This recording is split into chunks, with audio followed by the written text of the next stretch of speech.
welcome to my no need focaccia video. No one asked me for this no need focaccia video, but I figured I would make one.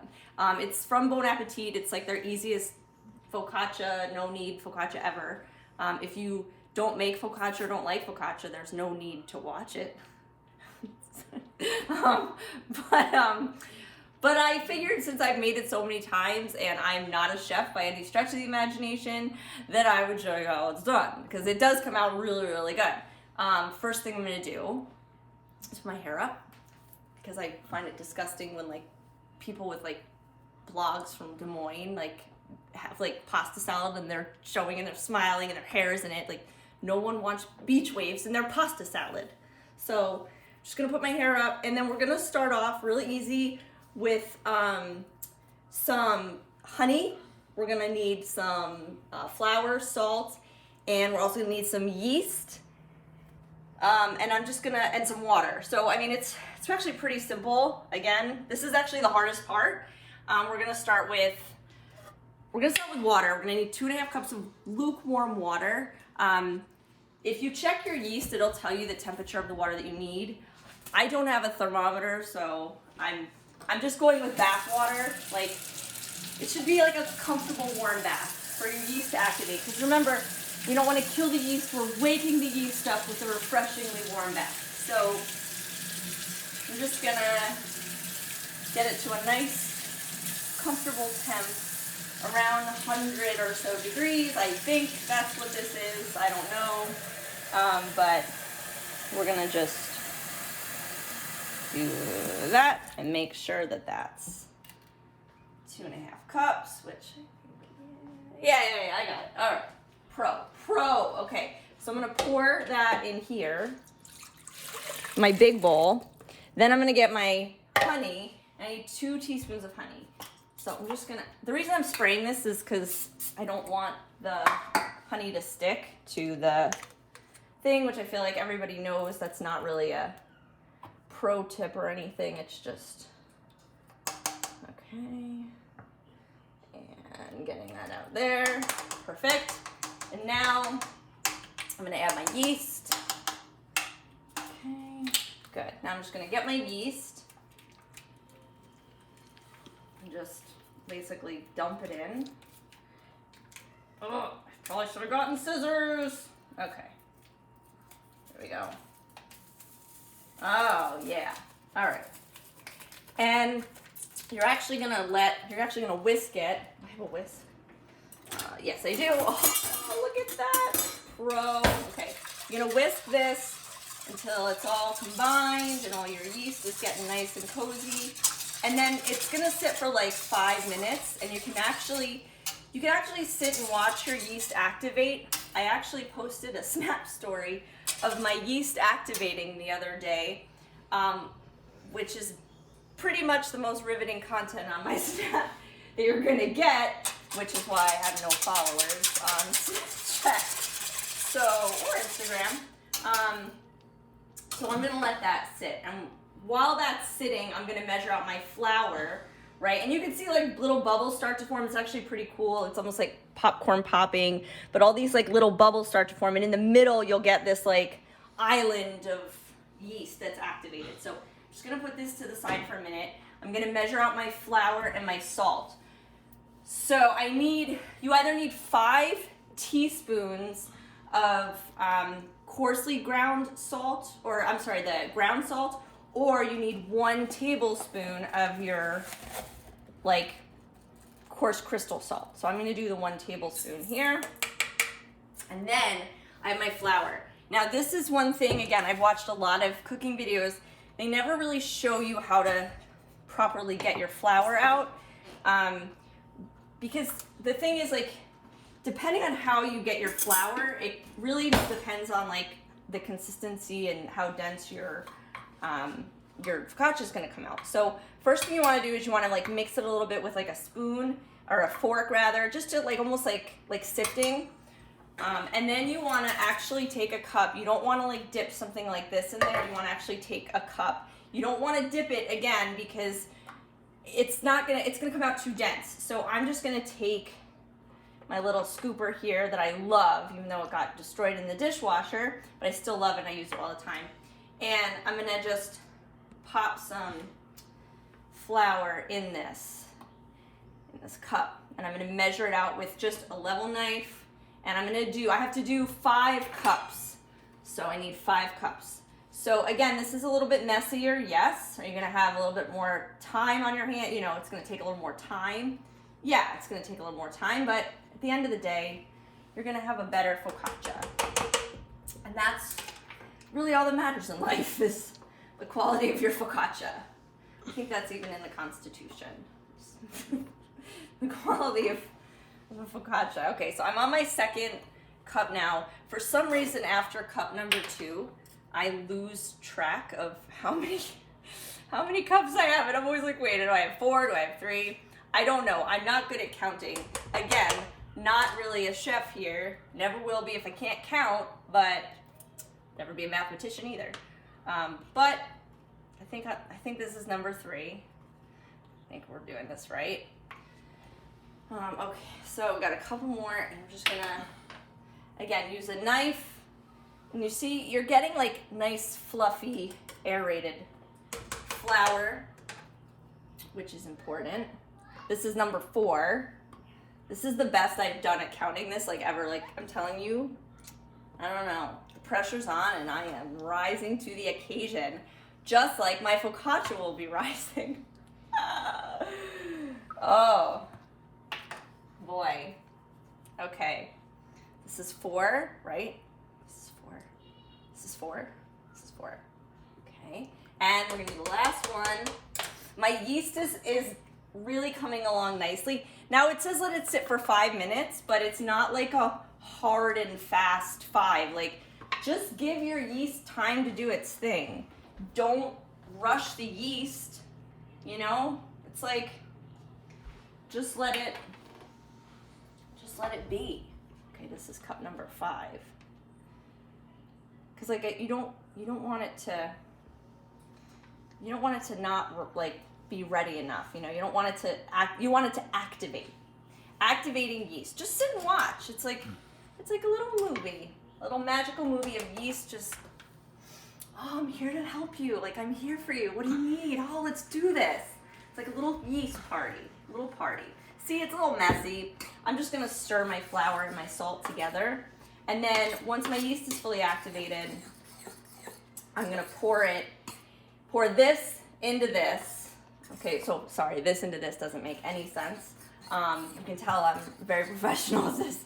I'm gonna pour my flour into my water and my yeast, and then I'm gonna mix it very, very minimally. It's really very minimal. You just don't want any more dry flour left. You want it all to be incorporated, and you're gonna see it's actually gonna really make a nice dough. Since I got most of the flour on my board here, I'm just gonna move this out of the way. There we go. Because I hate a mess, and I think it's important to clean as you go. You know, you don't want to leave a mess for the end. This is so gross. This can all be edited, I feel like, right? Shout out to Kaz, filming and editing. Just what he wants to do on his day off. More editing and video. But you know what? It's a quarantine. What else are we doing? Nothing. We're doing nothing. Spending time with our children. So you can see again, it's forming like a little island in the middle there, and like right underneath the water. It's like murky and it's bubbly, and it's just getting really nice. And like you can see like little bubbles pop. And again, I'm just gonna let this sit for a few more minutes. So while I'm letting that sit, I'm gonna show you what it looks like after because I don't want to ruin it. You know what I mean? Like, I want to have a nice focaccia. So I'm gonna actually show you what it looks like kind of after you incorporate them and then put them in the fridge and then take it out the next day. So I will show you this step, but I want to show you what it looks like so I can continue to move along, and then we'll mix it all together. Is that a good idea? Can you just nod or say no if it's not a good idea? Yes, that's a good idea. All right, cool. Yeah, this is looking good. Okay, so after you take your focaccia out of the fridge, you mix that You pour 4 tablespoons of olive oil. I'm gonna show you all of this, but after it comes out of the fridge, the next day, leave it overnight.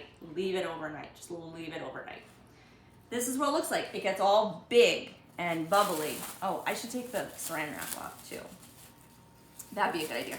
You gotta cover it. I'm gonna, again, all these steps will be shown, but you gotta cover it up. Oh, this is garbage. Okay, this is what it's going to look like after you take it out of the refrigerator and you've let it sit overnight. It's really big and bubbly, and it's got a lot of nice texture. You can see there's a lot of olive oil on it, which we're gonna add olive oil when we incorporate these two things. So after you do that, what you have to do is you have to prepare it to go on your pan.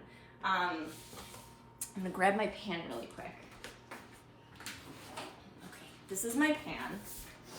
And what I'm gonna do is I'm gonna take butter, or if you are vegan, I have to be sensitive to the vegan community.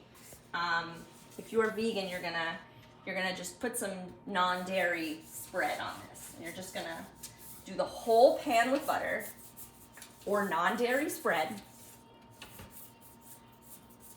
Okay, and just incorporate the whole pan. Now, you can use a 9 by 13 inch pan, or you can use like a cookie sheet pan that I'm using. Some guy on YouTube did it with the cookie sheet, and he like burned it and then blamed the recipe. And I was like, I love the cookie sheet. If you want a little thicker focaccia, use the smaller pan. If you want a little bit of a thinner focaccia that you can use for pizza or flatbread, but I really like the consistency with this pan. So I'm gonna go with, I like this pan, but you can use a smaller pan if you want a little bit of a thicker, bready, doughier focaccia. Then you're gonna do olive oil. You're gonna put a tablespoon of olive oil right in the center of your pan. Okay, perfect. So, okay. After I do that, I'm gonna take my dough, and I'm just going to, actually first before I flip it, I have to like fold it. So I'm gonna fold it, I'm gonna take one edge, I'm gonna fold it to the center, then I'm gonna turn it, quarter turn, take the other edge, fold it to the center, take it other side, quarter turn, fold it to the center, turn it, take the other side, fold it to the center. I'm gonna do that again. One side, fold it to the center, the other side, fold it to the center, the other side, fold it to the center, and then other side, and fold it to the center. Then I'm going to dump it out onto my sheet pan. Oh, it's so beautiful. It's like watching a birth, watching that yeast come to life. Oh, that rocks. All right, this has to sit for a good 3 hours. I'm gonna show you again what it looks like when you're done, but this has to sit for a good 2 to 3 hours just out on the pan, and then I'm gonna show you what it looks like when that gets all completed. So I'm just gonna put this aside for now. Okay. Let's see if my yeast is ready. All right. Looking pretty good. So I'm gonna take my flour and I'm gonna dump it into my pan here, or into my bowl here with my yeast. And then we're traveling back in time. So basically, so I'm gonna take this and I'm just gonna kind of fold it like so. And basically wait for all of that dough to form and all of the flour to incorporate. Okay, and you see how it's forming like this really nice, warm, delicious dough. It's so nice. Okay, beautiful. Look at that. Oh, loving this. Beautiful. Just beautiful. Okay. See that? That's what you want. No dry flour remaining. What I'm going to do is I'm going to actually pour this back in here for a hot second. And then I'm going to add to my big bowl, because I need this to expand. I don't want it in a small bowl, I want a big bowl. I'm going to take my EVOO, shout out Rachel Ray. 1, 2, 3, 4. I feel like Rachel Ray thinks she invented the term EVOO. Then I'm gonna put this back into my bowl, okay? And if I'm not doing anything like professionally, as a professional chef would, I'm not a professional chef, so you know what? It comes out fine, so keep your judgments to yourself. Now I'm gonna get this whole thing covered in olive oil. I want the whole thing completely covered in olive oil. And you know what? You might be thinking to yourself, gee, you know, she's using a lot of oil. But you know what? It's olive oil. It's good for you. It's good for your skin. It's good for your, I don't know, digestion. I have no idea. But I like olive oil.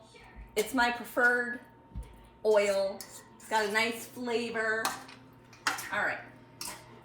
Okay, so we've just kind of made this dough. And you see, I barely did anything. Okay, I just mixed it a little bit, made sure it was covered in olive oil. I cover this. You can use a tight-fitting lid. You can use plastic saran wrap. You cover it. You put it in the fridge overnight. I would say at least 8 to 10 hours overnight. You got overnight in the fridge is the best, honestly. It gets nice and big and bulky. So it goes from this to that big bulky thing that we saw earlier, and then we put it out onto our pan. I'm just gonna rinse my hands here. Gross. Okay. Now after we've let it sit for like 4 hours, okay, 3 to 4 hours, now it's gonna look like this. Oh, see how she grows? It's like a baby, but that doesn't make any noise or use diapers. It's like even better. So what I'm gonna do with this now is I'm gonna make sure it fits my entire pan. Okay. The instructions, which are probably the best instructions that I've ever received, are the way you wanna stretch this out is if you are aggressively playing the piano. So, I'm like, that's the best imagery and like thing. So you're literally just stretching it, okay? And you're aggressively, you want to go all the way to the bottom, aggressively playing the piano. Okay. My aggressive piano playing fingers. And you see it, I mean, it really comes out very easy. You know, there's not a lot of like movement because you've kind of let it sit and do its thing. So you're really just letting it do what it wants to do. So aggressively playing the piano. Okay. Now we're gonna have to season it a little bit more before we stick it in the oven. And you don't have to decorate it. I'm gonna show you a whole like decorating thing where you can make flowers, because that's what I like to do. But you don't have to do that. So again, all I'm gonna do here is I'm gonna take some salt. I'm gonna grind some salt. I got my little sea salt grinder here. I'm gonna grind salt on it like this. I'm not measuring, I'm just doing whatever I think I like, okay?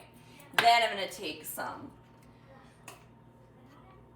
parsley, oregano, basil. You can use whatever herbs you want. Just dusting with this. You can put garlic on this too if you want. 450-degree oven. Make sure your oven preheats completely, obviously, before you put it in the oven. Center rack, I guess, is fine. Okay. You can be done after this step. So, and you got to put more olive oil on it. So I just take, I'll show you. I actually use grapeseed oil for the top because my grapeseed oil is much smaller than my olive oil.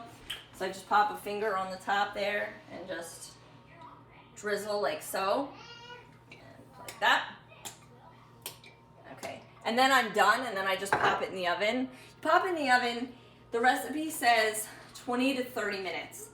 I start with 20 minutes, and then I check on it. And if I want it to be a little bit more golden brown, I leave it in for another 5 and another 5. I don't go all the way to 30 because then it could burn or get overdone and then I won't be happy with the finished product. So 20 minutes start with and check on it.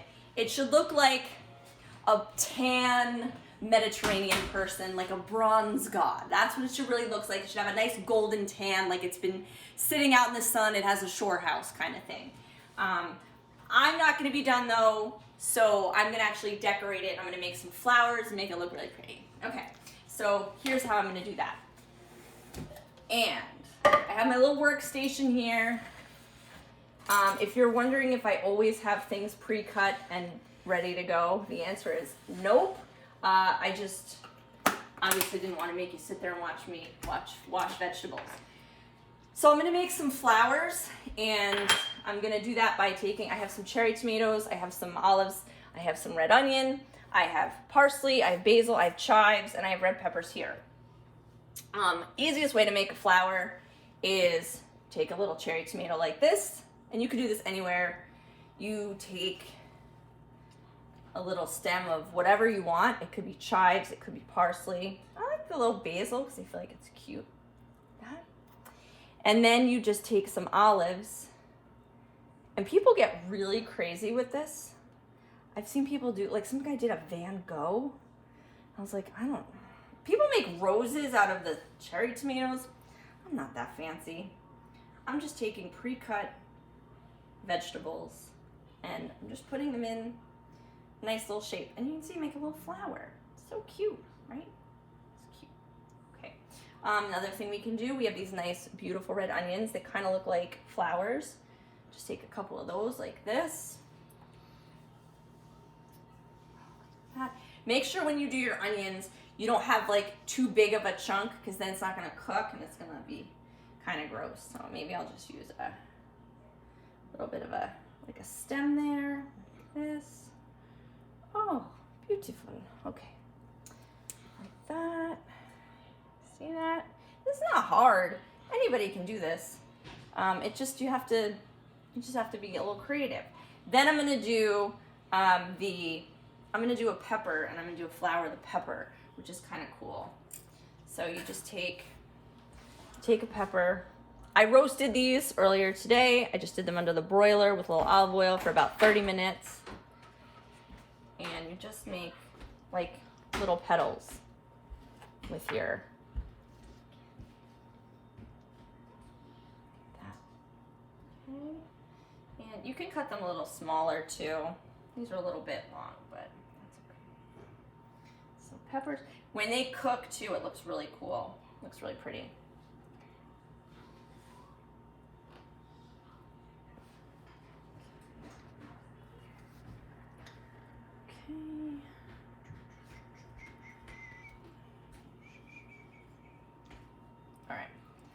One, I have plenty of peppers, but it needs to be a little bit more uniform. I'm just gonna run them down a bit.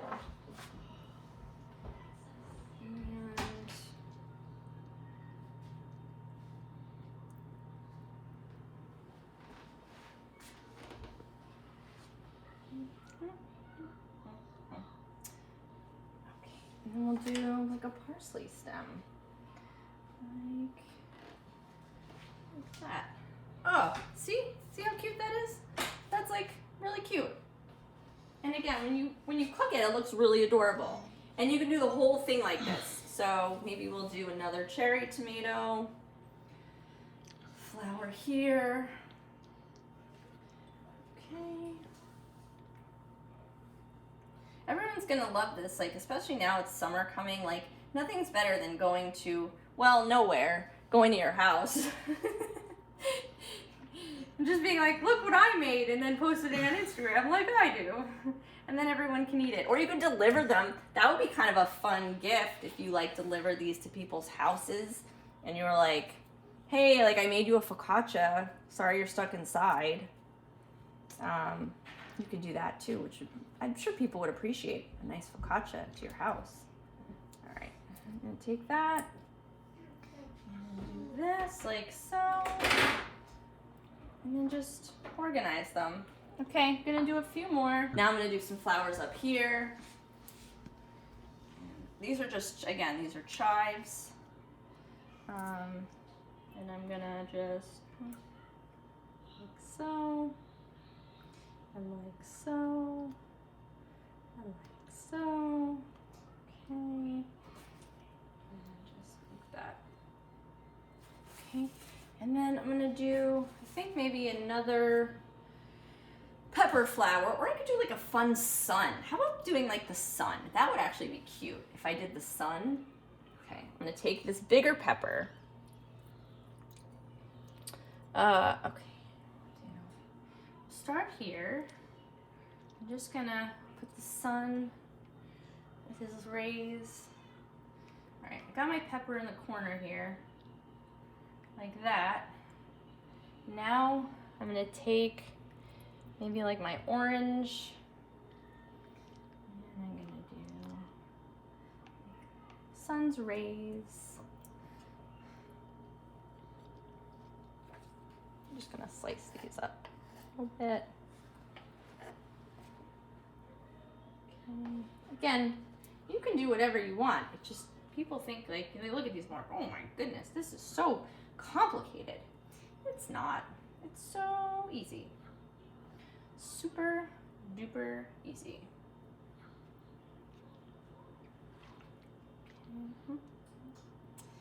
And I feel like that's cute. Maybe I'll give him like some sunglasses. Wouldn't that be fun? Give him some little shades.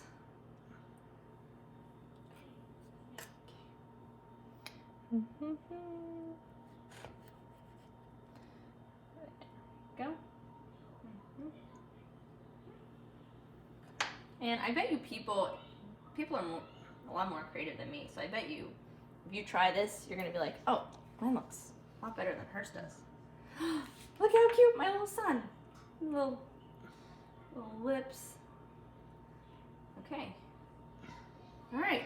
So that's pretty much it. That's gonna go in the oven for, again, 20 minutes. And then I'm gonna take it out, check on it. If I want it to be a little browner, crisper, I'll put it in again for another 5. And then at max, you're gonna leave it in for about 30 minutes max. So don't leave it in longer than that. If you have to leave it in longer than that, you probably did something wrong. So I'm gonna pop it in the oven, center rack. And then we're gonna see it in about 20 minutes. That's really how you make focaccia. I hope you enjoyed this tutorial. If you didn't, sorry, probably never do one again, but I have like a handful of things that I make, so if you do enjoy it, I can probably do like, I don't know, like 5 more. Okay, thanks. Oh, we'll check it when it's done, obviously. Obviously, I'm gonna show you the finished product. Like, that would be the dumbest thing if I was like, all right, I'll talk to you later.